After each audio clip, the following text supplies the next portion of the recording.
One of the finest and socially responsible directors of India, Sri Hanu Raghavpudi garu. We take immense pleasure to invite him onto the stage. 3 years back నేను అశోక్ని కలిసాను. First Ashok వచ్చాడు ఒకసారి. ఆ రోజు తను ఏం చేశాడో నాకు తెలీదు. అంటే నా మీద నాకు చాలా అసహ్యం, కోపం కలిగింది ఆ రోజు. ఎందుకంటే నేను ఏదో నా దగ్గర టైం లేదు, చాలా బిజీగా ఉన్నాను అనే ధ్యాస, ఆ భ్రమలో బతుకుతున్నాను. ఆ టైంలో తను అంతే ఈక్వల్గా బిజీగా ఉన్నాడు. తను ఉద్యోగం చేసుకుంటున్నాడు, తనకి ఫ్యామిలీ ఉంది, తనకి ఫ్రెండ్స్ ఉన్నారు. కానీ ఒక మనిషి తనకున్న 24 అవర్స్లో ప్రతిరోజు కొంత సమయం వెచ్చించి చుట్టుపక్కల ఉన్న మనుషుల గురించి, తన ఊరు గురించి, తనకి తెలిసిన మనుషుల్లో ఉన్న బాధల గురించి, బాధ్యతల గురించి తెలుసుకుని ఇంత పరిణితి ఎట్లొచ్చిందనేది నాకు అర్థం కాలేదు. నాకు తెలిసి నాకంటే చిన్నోడే అశోక్ వయసులో. కానీ ఆ రోజు చాలా దాన్ని ఏమంటారు, రావి చెట్టు అంత ఎత్తులో కనిపించాడు నాకు. అది తను ఎప్పుడు కలిసినా తనొక్కడి గురించి మాట్లాడు, తనకున్న వాలంటీర్ వ్యవస్థ గురించి, వాళ్ళందరూ పడుతున్న కష్టం గురించి, అక్కడున్న స్టూడెంట్స్ ఎడ్యుకేషన్ సిచ్యువేషన్స్ గురించి, వాళ్ళందరినీ ఎట్లా ప్రయోజకత్వం తీసుకురావాలి అనే దాని గురించి ఎప్పుడు మాట్లాడుతూ ఉంటాడు. ఆ రోజు నిజంగా నాకు చాలా బాధ వేసింది. అంటే నేను ఏం చేస్తున్నాను అని. ఇప్పుడు నేను కొన్ని సంవత్సరాలు వెనక్కి వెళ్తాను. మా మదర్ గురించి చెప్పాలి ఈ విషయంలో. ఫస్ట్ మా మదర్ చాలా చిన్న ఉద్యోగి. మేము ముగ్గురు అన్నదమ్ములు. మేము అందరం గవర్నమెంట్ స్కూల్లోనే చదివేవాళ్ళం. మా మదర్ బస్ టికెట్ 60 పైసలు.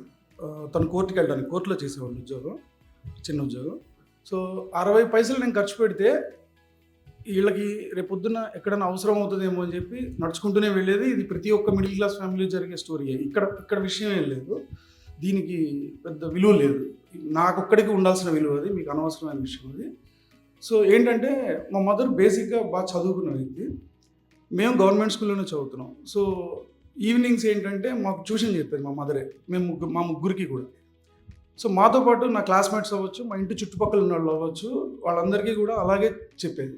దాంట్లో 20-30 మంది ఉండేవాళ్ళు అనమాట. సో తను ఉద్యోగం చేసి వచ్చి మాకు చదువు చెప్పడంలో తను పెట్టిన ఒక సమయం, ఆ సమయం 10 మందితో షేర్ చేయడం వల్ల ఇప్పుడు ఒక్కొక్కళ్ళు ఎంత మంచి పొజిషన్లో ఉన్నారంటే వాళ్ళంతా ఎప్పుడు కలుస్తూ ఉంటారు. చాలామంది ఫారెన్లో సెటిల్ అయిపోయారు, రకరకాల పొజిషన్స్లో ఉన్నారు, గవర్నమెంట్లో కూడా చాలా మంచి మంచి పొజిషన్స్లో ఉన్నారు. ఆ రోజు మా మదర్ నాకు చాలా ఇన్స్పిరేషన్ ఆ విషయంలో. ఇది ఒక స్టేజ్. అంటే మా అమ్మ వల్ల సాయం పొందింది మేము ఒక్కళ్ళే కాదు, కొంతమంది. ఓకే, ఇది అంటే ప్రతిసారి డబ్బు ఒకటే సాయం అనుకోకూడదండి, చాలా తప్పు అది, చాలా అపోహ. డబ్బు ఒకటే సాయం అవ్వదు అసలు ఇప్పుడు. నెక్స్ట్ స్టేజ్కి వస్తే ఇప్పుడు నా కథకు వస్తాను. నేను అసిస్టెంట్ డైరెక్టర్గా ఏలేటి చంద్రశేఖర్ గారి దగ్గర వర్క్ చేస్తున్నప్పుడు నాకు ఎవరు సాయం చేస్తే నేను డైరెక్టర్ అయ్యాను. సో రమారాజమౌళి గారు, గంగరాజు గారు, ఏలేటి చంద్రశేఖర్ గారు, వీళ్ళందరూ నాకు సపోర్ట్ చేయకపోతే ఆ రోజు నేను డైరెక్టర్ అవ్వలేను. అంటే నా కళ ఒకటి ఉంది, ఆ కళ నెరవేరదు. సో సాయం ఎంత పెద్ద విలువైందంటే అది ఏమైనా చేయగలుగుతుంది. సాయం అంటే అది ఇందాక అన్నట్టు ప్రతిసారి డబ్బే అవ్వదండి, చాలా తప్పు విషయం. సో నేను డైరెక్టర్ అయిన తర్వాత మా అమ్మ నాకు ఒక్క సలహా ఇచ్చిందండి, అది నా జీవితంలో మర్చిపోను నేను. అది చాలా ఇంపార్టెంట్ కూడా ప్రతి ఒక్కళ్ళకి. ఏంటంటే డబ్బు విలువ మారకం. 100 రూపాయలు ఎక్కడికి వెళ్ళినా 100 రూపాయలే, రూపాయి ఎక్కడికి వెళ్ళినా రూపాయే. కానీ ఒకటే ఒక సందర్భంలో దాని విలువ అనంతం అయిపోతుంది. అదేంటంటే అది పక్కాడికి ఉపయోగపడ్డప్పుడు దాని వాల్యూ ఎంత అయిపోతుంది అంటే దానికి అసలు తెలియని కూడా తెలియదు. సో అది చాలా ఇంపార్టెంట్ అనిపించింది నాకు. అంటే మన దగ్గర ఇందాక అశోక్ చెప్తున్నాడు, నా దగ్గర ఉన్న 500 ఒకళ్ళకి ఫీజు కట్టచ్చేమో, నా దగ్గర ఉన్న 1000 రూపాయలు ఒకళ్ళకి హాస్టల్ ఫీజు అవుతుందేమో అని. అది మనకు చాలా చిన్నగా కనపడుతుంది, కానీ దాని విలువ ఎంత అయిపోయింది. ఒక 500 రూపాయలు 5 కోట్లతో సమానం. అది అసలు దాని వెల కూడా కట్టలేము. 5 కోట్లు అంటామా, 5,000 కోట్లు అంటామా డబ్బు రూపంలో మాట్లాడితే. కానీ ఆ టైంలో అది ఉపయోగపడినప్పుడు ఆ సాయం తీసుకున్న వాళ్ళే కాదు, సాయం చేసిన వాళ్ళు కూడా దాన్ని ఏమంటారంటే వాళ్ళకు ఒక సార్థకత ఏర్పడుతుంది. మనిషికి ఒక్కడికే ఆ అవకాశం ఉంది, మనిషికి ఒక్కడికే ఆ విచక్షణ ఉంది.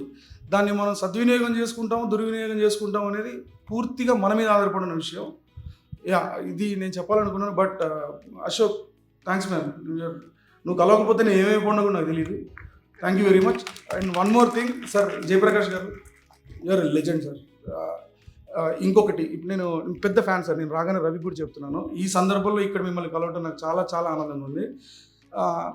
మనకి ఇందాక రవి గారు చెప్పినట్టు సొసైటీ మీద ఎవరికి బాధ్యత లేదండి అసలు. సొసైటీ అంటే మనకు అనవసరం అనే పరిస్థితుల్లోనే అందరం ఉన్నాం.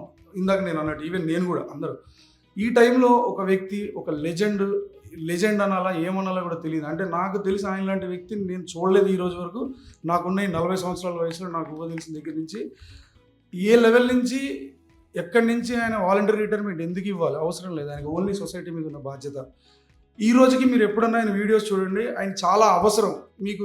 మీ దాన్ని ఏమంటారంటే, మీరు రోజు చదివే చదువు మిమ్మల్ని ఉద్ధరించడానికి, మీ కుటుంబాన్ని ఉద్ధరించుకోవడానికి ఉపయోగపడితే, మీరు సొసైటీకి ఏం చేయాలి, మీరు ఏంటి అనేది, సొసైటీ సామర్థ్యం ఏంటి అనేది అర్థం చేసుకోవాలంటే మాత్రం జయప్రకాష్ నారాయణ గారి వీడియోలు కంపల్సరీగా చూడండి. అవి ఎంత అవసరం అంటే, మీకు లైఫ్ లెసన్స్ అంటారు కదా, మీరు తెలియకుండా మీరు చాలా మెచ్యూర్ అయిపోతారు. అంటే మీ అవగాహన శక్తి పెరిగిపోద్ది, మీ విచక్షణ శక్తి మారిపోద్ది. అది చాలా చాలా అవసరం. మస్ట్ వాచ్ వీడియోస్ అవి, ప్లీజ్ చూడండి. Thank you very much sir. Thank you.